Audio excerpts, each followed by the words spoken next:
Boss అగ్ని పరీక్ష మీద మీ అభిప్రాయం ఏంటి? అది ఒక చెత్త బిగ్ బాస్. అది ఒక అగ్ని పరీక్ష కాదు, అదేంటంటే నరకలో ఒక పరీక్షణ. అంటే డైరెక్ట్గా ఏంటంటే కామన్ మ్యాన్ షో అని పెట్టేసి వీళ్ళు భయంకరంగా ఏంటంటే డైరెక్ట్గా వచ్చి ఇన్ఫ్లుయెన్స్ తీసుకొచ్చి పొలిటికల్గా వాళ్ళే బయట మాట్లాడుకొని సో స్టేజ్ మీద కొంటారు, మిమ్మల్ని ఇట్లా తిడతాము, ఇట్లా మాట్లాడతాము, డైరెక్ట్గా మళ్ళీ తీసేసుకుంటాము అని డైరెక్ట్గా వీళ్ళు మాట్లాడుకొని అక్కడికి వచ్చి షో దిగుతున్నారు వీళ్ళు. నాకు నచ్చలేదు. యాజ్ ఏ కామన్ షో అంటే కామన్ మ్యాన్ షో అంటే కామన్ మ్యాన్ షో ఉండాలి. సో నాగార్జున గారు డైరెక్ట్గా మీరు ఎట్లా తీసుకోవాలి మాకు తెలుసు, కాకపోతే ఏంటంటే దీని గురించి మళ్ళీ ఒకసారి డెప్త్కి వెళ్తే మాట డైరెక్ట్గా మీరు కామన్ మ్యాన్ షో అంటే కామన్ మ్యాన్ ఒక్కలని తీసుకోండి. ఎందుకంటే మాలాంటి వాళ్ళు ఇప్పుడు చూసినందరూ కామన్ మ్యాన్లు, సెలబ్రిటీ కాదు.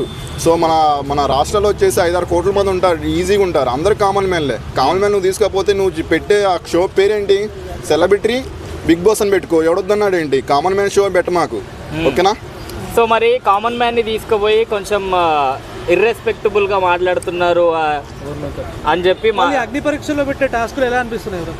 బాగా నేను ఒకటే చెప్తున్నాను, వాళ్ళు ఏంటంటే డైరెక్ట్గా వచ్చేసి ఫేమ్ ఉన్న వాళ్ళు తీసిపోయాడు కూర్చోబెట్టరు. వాడు తిట్టాడు అనుకోండి, డైరెక్ట్గా వచ్చేసి వాళ్ళు ఏమంటావు, వాళ్ళ ఫ్యాన్స్ 4-3 అనుకో, వాళ్ళు ఏమైనా తిడతాడు. ఇప్పుడు కామన్ మ్యాన్లు అనుకో, వాడిని తిట్టే మటుకు ఇర్రెస్పెక్ట్ కాదు, అసలు వాడికి అబ్యూజ్ లాంగ్వేజ్ యూజ్ చేస్తారు. నేను మామూలుగా వచ్చేసి మనోడు ఎవరో తెలియదు కానీ నేను చూశాను. సో పైన హెయిర్ అని లాక్ వెళ్ళిపోతే డైరెక్ట్గా వాడిని తిట్టిపాడు నొక్కారు. సో అవసరం ఉంది. సో డిమో పావన్ అని ఎవరు వచ్చారు భయ, సో బట్టలు ఇప్పాడు. సో ఎవరైనా టెలివిజన్లో మామూలుగా వచ్చి సోషల్ మీడియాలో నేను బట్టలు ఇప్పుకొని తిరగమన్నారా? మాకు బాడీలోనే మేము కూడా తిప్పుకుంటాం, మమ్మల్ని ఎవరు పట్టించుకారు. ఎందుకంటే మీరు హైలైట్ చేసుకుంటారు. కాబట్టి బయటకు వచ్చి శ్రీముఖి అంటుంది, నువ్వు క్యూట్గా ఉన్నావు, నేను బయట మాట్లాడుకుంటారు వాళ్ళు. నువ్వు షర్ట్ తిప్పు, డైరెక్ట్గా వచ్చేసి నేను వచ్చి క్యూట్గా ఉన్నావు, భలే ఉన్నావు అంటున్నా. ఇవన్నీ మాట్లాడుకుంటారు వీళ్ళు. ఎందుకంటే వాళ్ళు టీఆర్పీ పెరగాలి కదా, కామెంట్ షో అని పెడతారు, డైరెక్ట్గా వచ్చేసి ఇన్ఫ్లుయెన్స్ తీసుకొస్తారు. అంటే ఇది పొలిటికల్. సో దీన్ని స్క్రిప్ట్ అంటే ఎవరంటే డైరెక్ట్గా వచ్చేసి నాగార్జున సార్. వీళ్ళు ఏంటంటే నడిపిస్తుంది ఎవరంటే ఈ మన వాళ్ళు ఎవరు 2-3 సార్లు ఇక్కారు కదా, నవదీప్. సో అసలు అభిజిత్ ఎంత ఫేమ్ ఉన్నాడు తీసుకొచ్చి కూర్చోబెట్టి జడ్జిమెంట్ బుర్ర పోయిందోడికి. నాకు చెప్పాలంటే బుర్ర పోయిందోడికి. మైండ్ గేమ్ అని ఒక పర్సన్ పెట్టాడు. ఎవరికి? డైరెక్ట్గా వచ్చేసి ఇంకొక పర్సన్కి మైండ్ పెట్టాడు.